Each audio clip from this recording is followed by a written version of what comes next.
But his family never forgot him, and that's why we're honoring Robert and other Arkansans who paid the ultimate price and never came home. In the second of our series, The Lost Boys, hear the story of Private Robert Walter Hillard and his mother's fight to bring him home.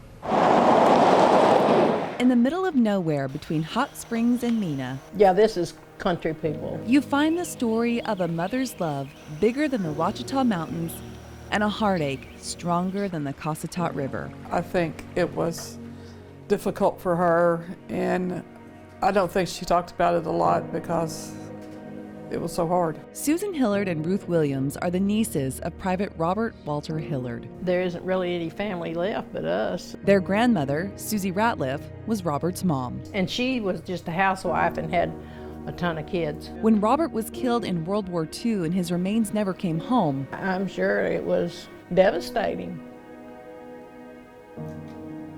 I mean, it would be to me. Susie Ratliff was broken. She wanted to know where he was. She wanted to know he was okay. If that makes sense. The boy from Big Fork, Arkansas was one of 13 children. Judy, Charlene, Naoma, Phyllis, and Charles. Robert lived a quiet country life. They would go to the creek and take a coffee can and catch crawdads and boil them and eat them. Things were simple. Until the surprise military strike on Pearl Harbor. Just 5 months later, Robert joined the Marines. He was just 18 years old. He was a kid. No one could know that just a year later, a telegram would arrive to Big Fork with the worst news. Private Robert Hillard was killed in the Pacific on November 20th, 1943. He was 19 years old. The heartache for Ruth's grandmother, unbearable. Oh, I wouldn't imagine. No. At the Battle of Tarawa, about 1,100 U.S. Marines and soldiers died. Some of those remains were recovered and taken to Hawaii. But to this day, more than 400 men from that battle are still unaccounted for, including Private Robert Hillard. That would be a blow. While Robert remains lost to history, that wasn't without a decades-long fight to bring him home. As the war was raging overseas, a private war was waged by Robert's mother.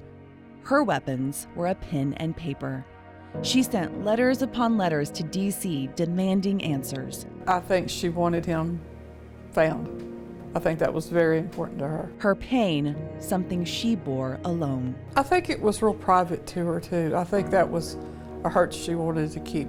Only time and DNA will track down Robert's remains. Ruth submitted her DNA to the Defense POW MIA accounting agency when she heard we were doing this story. I mean, they might call us and tell us 6 months from now. That DNA waits on a match to remains that sit in rows of boxes in a lab in Hawaii. There's no way of knowing yet if Ruth and Susan's uncle's remains are even there. I would be thrilled if we could take his bones and put them back to where they belong. Ruth and Susan's grandmother is buried in this peaceful cemetery just down the road from Ruth's house. Beside Susie's grave, a marker for her son Robert, whose body still hasn't come home, but whose life is remembered by his nieces. I think it would be nice to know that he's there, and I think she would like that. There, next to his mama, who loved him bigger than the Ouachitas. If you've lost a loved one whose remains still haven't come home from war, we would love to hear from you and share your story. You can find out how to contact us by finding Robert's story on our website, kark.com.